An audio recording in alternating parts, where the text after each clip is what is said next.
Really bright light shining into my eyes because it's getting on here in UK. I've closed my blinds because the sun was shining, and I can't even. Have we changed our? Yeah, we have changed, haven't we? Yes. Yes, we have. Yes, we Okay. have changed. This is my Celine cardigan made in the Lindy chain from We Crochet. And Nice. Hannah's wearing her Can't remember what it's called. Ruffle jumper. It's called ruffle ruffle jumper. There we jumper. go. You know, Beautiful. it's on the tin. So we're sporting lacy stitches and we're sporting ruffles in this live.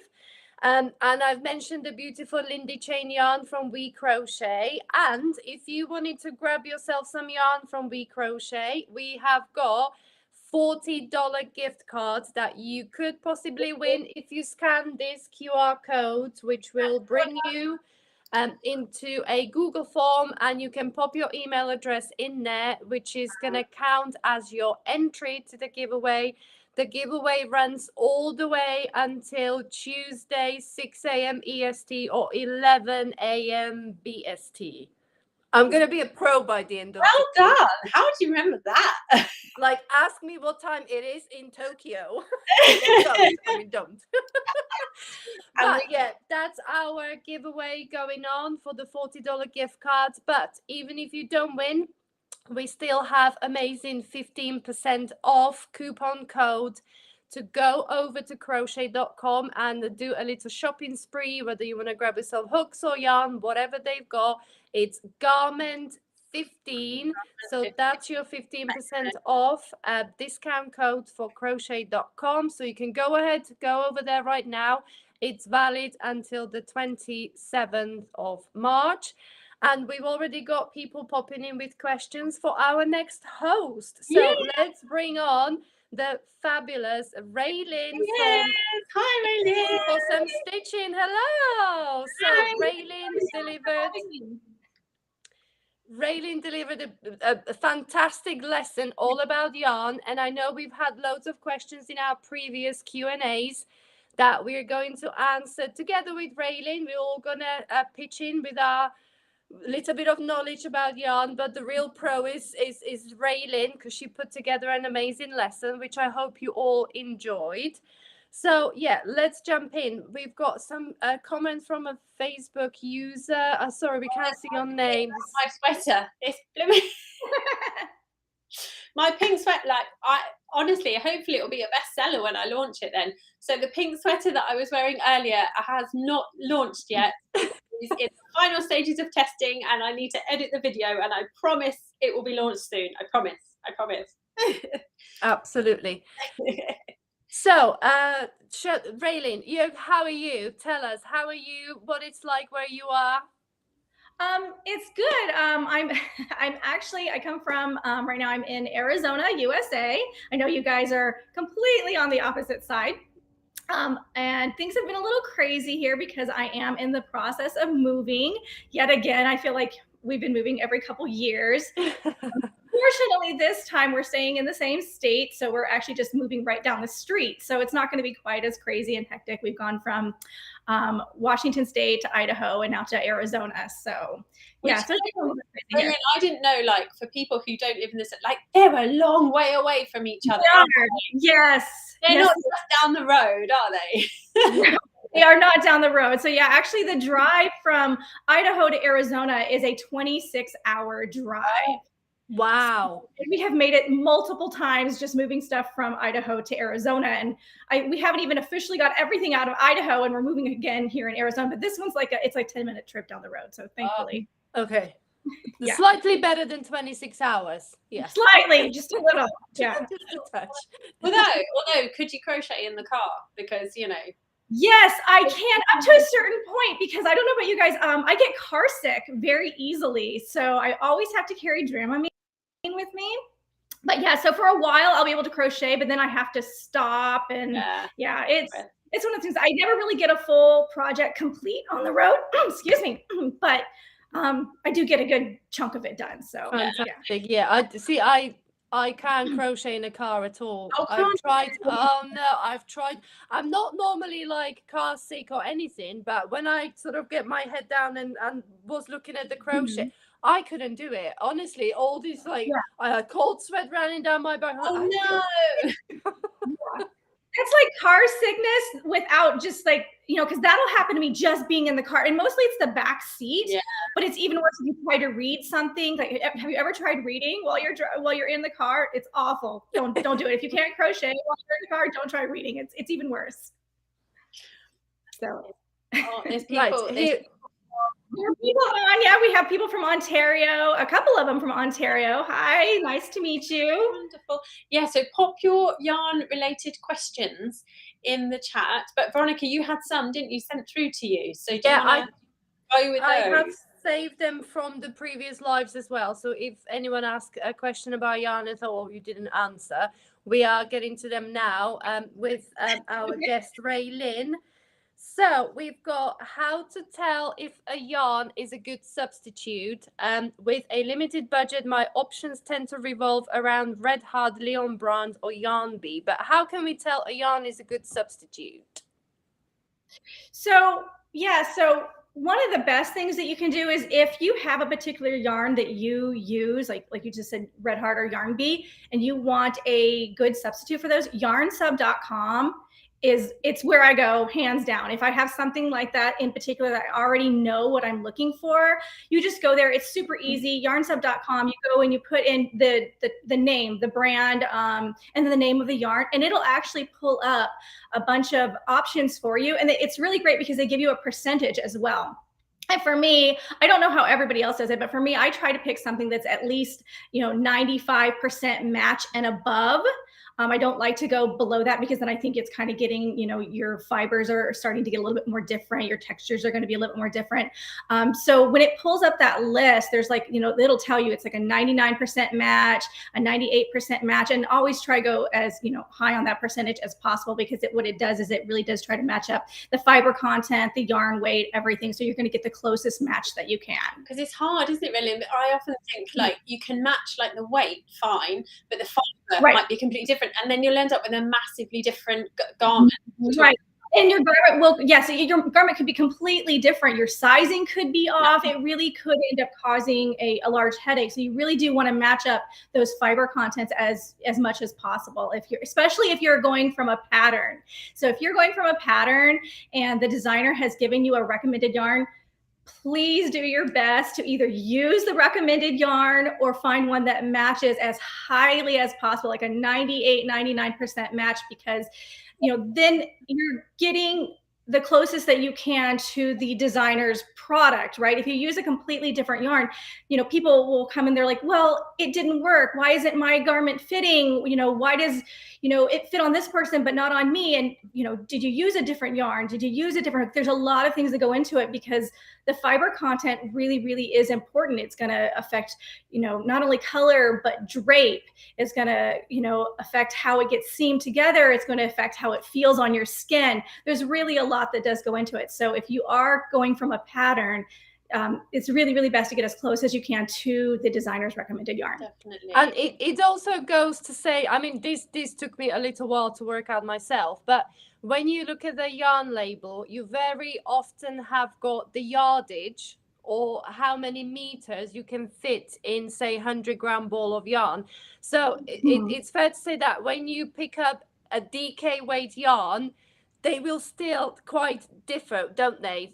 Depending on how many meters or yards fits in that 100-gram ball of yarn, that can tell you what thickness of the DK you're kind of working with. So it's very, very often very important to look at the original yarn, and if it says kind of like 250 meters per 100-gram ball of yarn, it's a very good idea to try and match that number as close as possible, because if you look at some other DK yarns and they, for example, have 295 meters in 100-gram ball of yarn, that means that the other yarn is obviously thinner because you can fit more meters into the same amount of weight. So that took me a while to work out, because it's a DK, I mean, come on, DK should be the same as DK. But yeah, the length of the yarn that you can fit in certain amount of weight is super important as well, because like I said, we know that not every DK is the same thickness. So that's another really important thing to take into account, I think. Right.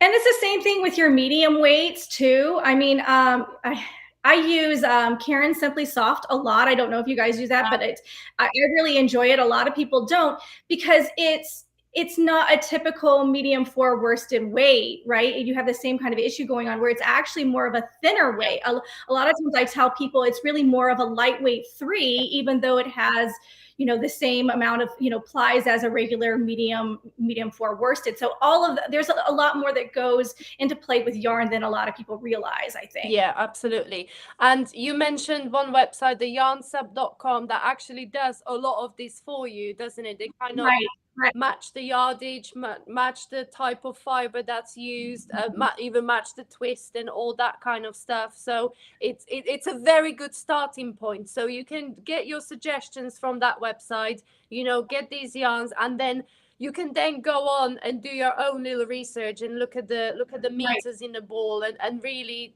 try to, like you said, try to nail down that yarn substitute and try to get as close as possible to the original yarn that the designer used in a pattern. Right. Yeah. So I was kind of looking in the chat, and I thought somebody had a question that there's a couple here. There's someone just saying, I struggle with yarns because I have a wool allergy, so I usually sub yarns. I've been disappointed more than once. Yeah, it's really hard, isn't it, to find? And it's a lot of experimenting. I think a lot of experimenting. Yeah.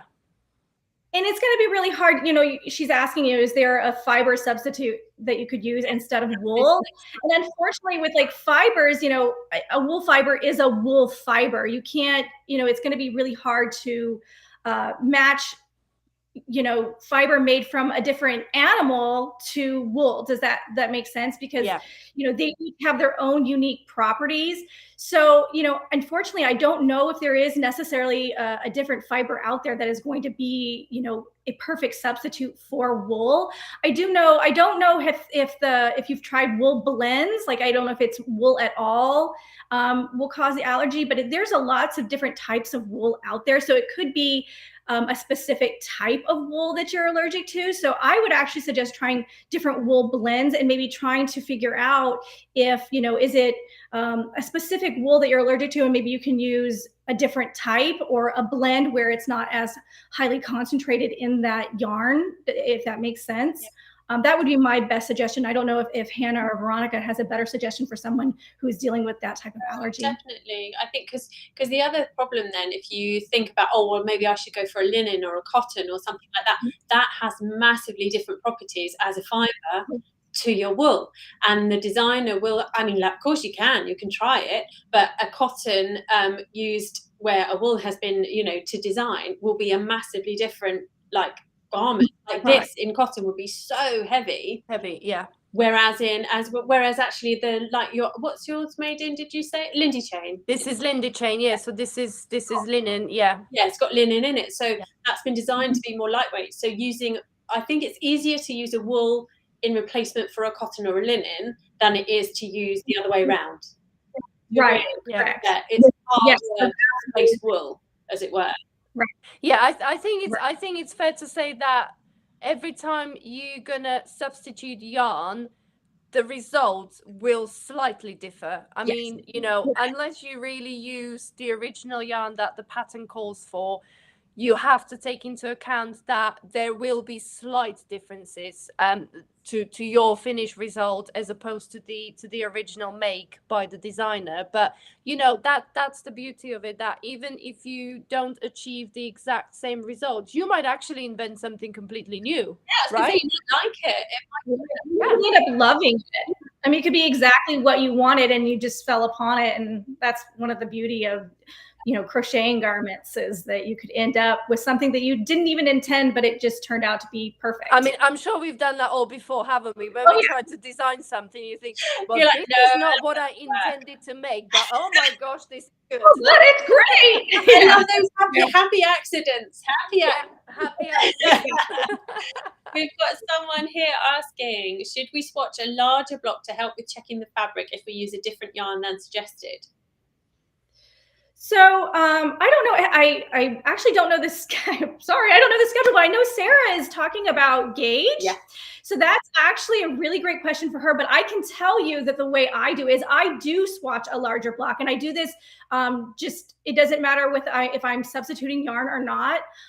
So I got to get on and watch Sarah's, because I actually start out with a 5x5 block, and then, or sometimes a 6x6 block, and then I measure my 4 inches within that. So I think doing a larger block is actually a good practice, no matter what fiber or what yarn you're using, whether you're substituting or not. So I would say yes in that scenario, but I would say yes in general, make a larger block. I just think that's a better way to do it. I definitely think so too. And I think it's important when you're using different types, maybe trying different fiber, because you need to be able to make it big enough to do that with it. You need to be able to flap it around and go like, do I actually want to wear this? Yeah. Right. If you're using a different fiber, it will behave so differently. Yeah.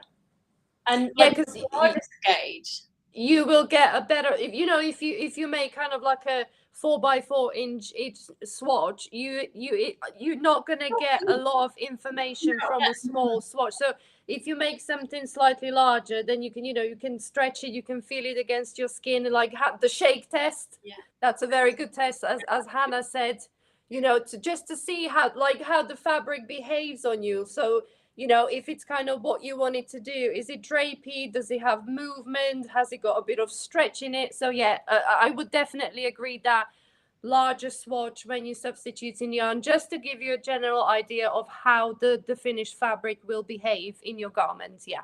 And then Andrea has made a brilliant point here. Also, with a larger swatch, you can make something out of it. Absolutely. You can do. Yeah, none of your swatches should ever be wasted. Make something out of it.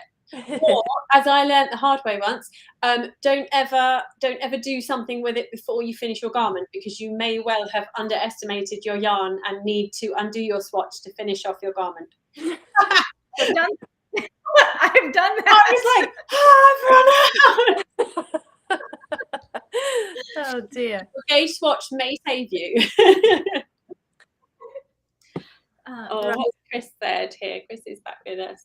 When I first started crocheting, because I was self-taught, I was clueless about yarn substitution. Yeah, I think most of us are self-taught, aren't we? And this is the whole idea of this summit and everything, of sharing all this knowledge together. I found a pattern, went to a store, but the number of skeins they said, to buy the number of skeins they said I needed. Oh, bless you. It's hot, and that's the other thing. When you're substituting yarn, make sure that the balls are the same. Or if they're not the same amount, so if they're 50-gram balls in the pattern, but you're buying 100-gram balls, you're going to need a different amount of balls of yarn. Yeah. That's something that people seem to come a cropper with often, and they buy way too much or not enough. Yeah, if you buy the bigger ball instead of the smaller one, I think that's not as bad as if you buy the other way around. Yes. So if you just buy half the amount you need, so then we've got lot numbers and die numbers and all that kind of stuff to deal with. Yeah, that's where the yarn label really does start to come into play some more here, guys, is because all that information is on your yarn label. So if you are following a designer's pattern and they tell you, use 2 skeins of 354 meters, you're going to make sure that you need to make sure that you get the appropriate size yarn and not get one that's, like, as Veronica said, is a smaller skein, because you're getting less yarn than what the designer used. So you're going to end up not having enough for your project. So you really need to check those yarn labels and make sure that it is matching up with what the designer has put in their pattern. Absolutely. I did that. The first garment I ever made, Raylene, it was an absolute fail. I keep saying this, it was such a fail.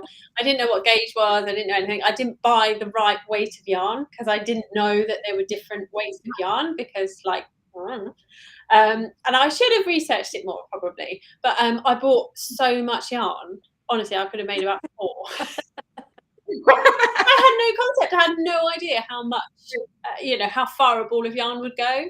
So, but there we are, never mind. It's really hard, especially when you are a beginner and you don't have that kind of experience, and you don't know how to read a yarn label, and you don't understand meters and grams, and you don't understand fiber content, and they're easy mistakes to make. Definitely, and that's what we want to say. We want to say that I certainly have made all of these mistakes, so I'm not alone.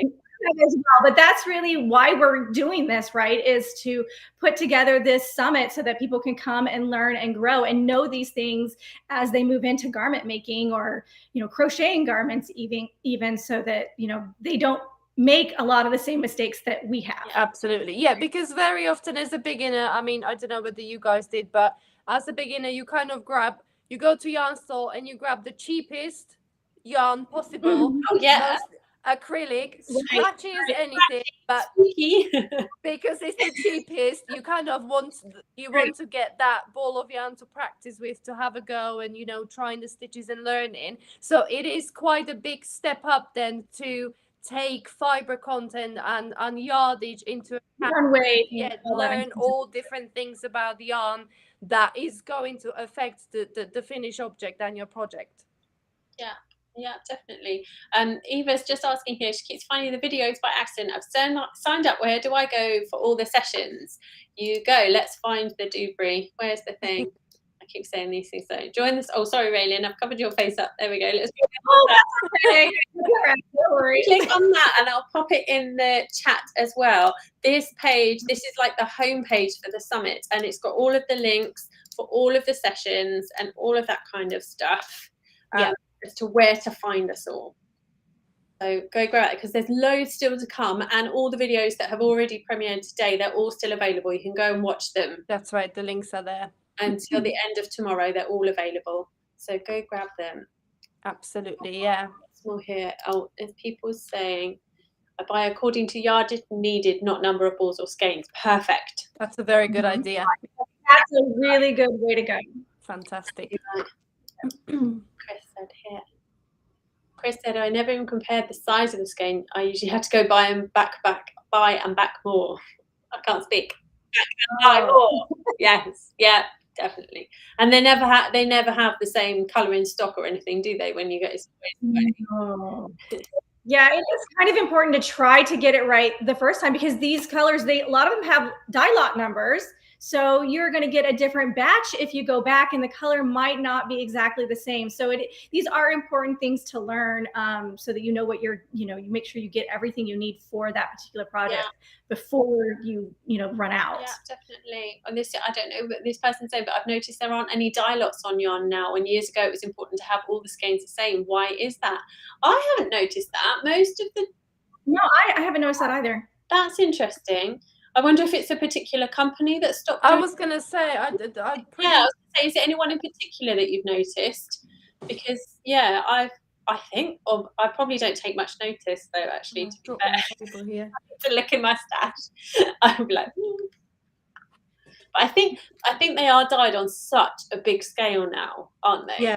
Right. I think, Hannah, you're hitting it. I think there are certain ones, and I don't know them off the top of my head, because usually the yarn I use do have dye lot numbers, but I think that some manufacturers do them on such a large scale that they don't even bother to put it on anymore, because with those particular ones, you probably can go back and get the exact same shade.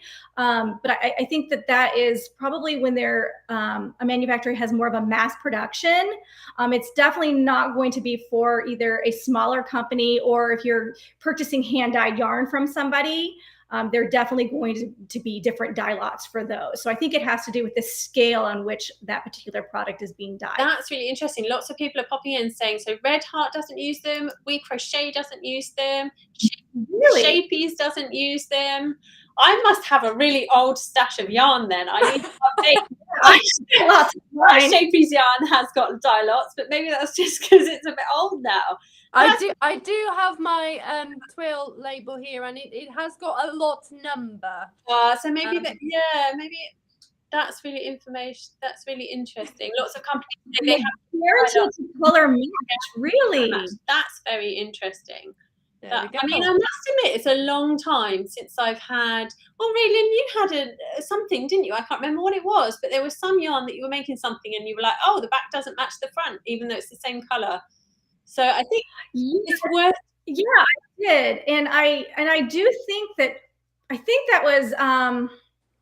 Oh gosh, what was that, Hannah? I'm trying to remember. I want to say, I don't remember what yarn it was, but I do think it was from We Crochet. And so I think that there were different dye lots for that, but that was was that maybe a good year ago now? So maybe this is something a little bit newer. Changes all the time, doesn't it? Yeah. Doesn't it? Christy's here. Raylan saying your video was great. Yes, we agree. Oh, thank you so much. I really appreciate that. Thank you for coming out to see the premiere of it too. I was really surprised with how many people were there. I was pleasantly surprised and very nervous. You're fine. I just want to cover this for Kira to clarify. If we save the videos on YouTube, we'll be able to revisit later. Just want to make sure. Yes, so all of these live sessions will stay on YouTube. The premieres that the designers are all doing on their YouTube channels, we haven't stipulated that they need to stay after the weekend. So after the weekend, it's entirely up to the designers whether they keep them or whether they go away. So we don't know if they'll all still be available. They won't all still be available in this format. I can say for sure that one of the lessons that's going to premiere tomorrow will not be available. Yeah. Unfortunately. So just a heads up to it for everyone. One of the lessons that's going to be premiered tomorrow will not be available as a free video on that link. Even if you save it, unfortunately, it will be going. Yeah. Sorry. So on the back of that, then, should we say, so if, because we have had this question, if like, because people are like, there are so many videos to watch.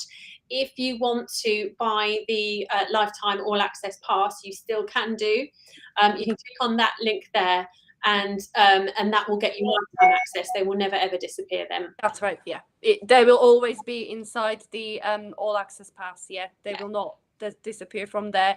But the free versions that premiere over this weekend, unfortunately, at least one will definitely be going after this weekend. Unfortunately, yeah. Now this is really interesting. So this is, I was going to ask you this. But I've noticed on Wool Warehouse, which is a company we have over here in the UK, and other UK and European sites, fingering weight is not listed, but 4-ply seems to be what's referenced. Yet 4-ply could be any weight, right? Confusing? Really? Yes, very confusing. You are absolutely correct. 4-ply could be any weight depending on what fiber it is made of. Unfortunately, I am not based in the UK. I know nothing about UK yarns or their labels or anything like that. So everything that comes from me is always going to be US based. So I'm not really sure about their particular yarn. I would probably actually have to have it in hand to give you any more information about it. I don't know. Maybe they use a completely different, I don't know. Ladies, do they use a different system in the UK? Speaking as a British citizen, we like to be awkward. We like to be difficult. Of course. So we cut fingering weight yarn over here. We refer to as 4-ply. 4-ply. You just call it 4-ply. I don't know why. It might not actually even have 4 strands of yarn, but it's called 4-ply. Oh my goodness. No, so this is so when my mum is of the generation that definitely called it 4-ply over here, and she will say, "Oh yeah, have you made that in 4-ply, Hannah?" And I'm like, "You mean fingering weight, Mum?" And she's like, "No, it's 4-ply." So we do. It's ridiculously confusing. Yeah. So if you are from the UK and you're shopping elsewhere, you won't find, well, you might find 4-ply, but it might not be the same as the 4-ply you recognise. So yeah, you might be very careful. Might be surprised by the actual weight, the thickness of the yarn, because 4-ply doesn't actually mean the fingering weight thickness. So yeah, it's a bit like the US and UK crochet stitches terminology. The terminology, right? Yeah. Let's start a convention. Say, come on, let's all use the same. Yarn weight, stitches, everything. But I believe on confusing for everybody. We really need to have one system, everybody. I was just gonna say, I believe on the Craft Yarn Council website, I think the weight is categorized, and there is actually 4-ply fingering, I believe. Don't quote me on that, but I believe it's there somewhere. And someone here said that. So in the video, there is a link that you guys can go and look at the Craft Yarn Council. Now, I did put up like I do have a thing of like their standard weights and that sort of thing, but there might be somewhere within their website that does do that it kind of helps with a little bit of that conversion for you. I know they have that for UK versus US terminology, so they're a really great resource if you guys want to check them out. I think that's a really good that they try to make sense of the differences on that website, don't they? Just try to They do. So sock yarn or 2-ply, again, is different, isn't it? Yeah. Yes. You absolutely really need to look at the yardage on it and what category it's being called. Right. Because but also, like as you said, Raylene, like you can have a category 4 weight yarn that's really, really thick, or actually Right. that's nearer a 5. Or very, very thin as well. Right.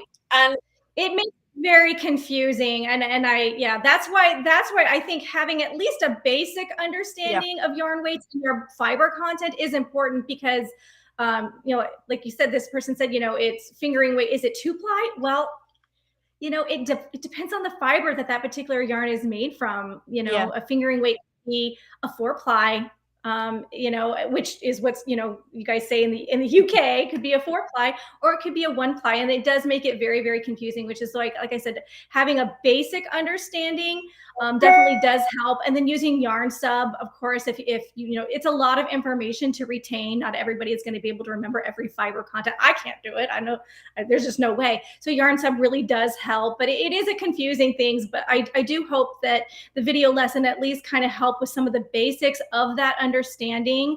And then I'm always here. I know you guys are always there to be available as resources. There are other resources out there that you can come to and ask questions, but a lot of it is just a matter of understanding, you know, what fiber is this yarn made from, and, you know, is this going to be appropriate for the project or the garment that I am designing? Yeah, and just to confuse things further, sometimes actual yarn companies themselves, they put sort of classified their own yarn, but then when you look at the meters and the yardage within the ball and everything, you kind of find out that this is not chunky, this is just worsted weight. You know, and they call it chunky. And yeah, so it is. So that is why you need to go back and rewatch Raylene's lesson if you need to again, while it's still available within the free summit weekend, because Raylene did an amazing job of trying to nail down the real basics and give you the basic knowledge to really be confident in choosing yarn and substituting and doing all the numbers yourself. Yeah, definitely. So I think the same person says, so sock yarn is not fingering weight. So sock yarn, yes, you can have fingering weight yarn that is sock yarn, but sock yarn kind of covers it. Like you can have category 1 weight yarn that you can make socks with, and that is a good sock yarn. So it's like, there's really many different names for all the same stuff. So yeah, the best place to go is that Craft Yarn. Go and watch Raylene's video again and get that Craft Yarn Council chart. Yeah. Right. And I have that handout for you. You can get it free on the website. And what I've done is I've given the Craft Yarn Council, and you have to understand these are standards, right? It works like with sizing. Not everything fits into the standard, but we have to have some sort of standard to compare things to. So the standard weights are there. And then what I've done on the side is I've kind of given you a typical definition of what that standard weight means, and then some project suggestions that would go with it. And just remember, not everything's going to fit into those standards, but these are a good place for you guys to start if you're having some trouble picking out and figuring out what yarn you want to use for your projects. Absolutely. The person has said, thought that sock yarn was fingering weight with added nylon for stretch. Yes, you're right. The sock weight part of it is that it's got nylon added to it, but you can use any weight of yarn for socks that's got nylon in. Does that make sense? Is that right? Have I got that right?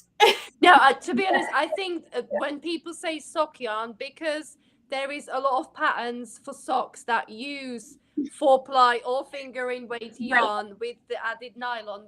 When people say, "Oh, I'm using sock yarn," that is very often what people think about. But yeah, you can make chunky socks, DK weight socks, worsted weight socks, whatever thickness yarn you want. So, but yeah, I sort of get that, because when somebody says, "Oh, you know, sock yarn," I'm automatically thinking, okay, fingering 4-ply with added nylon for strength. So yeah, you are right. Yeah. Yeah, definitely. And then before we go, because we're running out of time again. I know.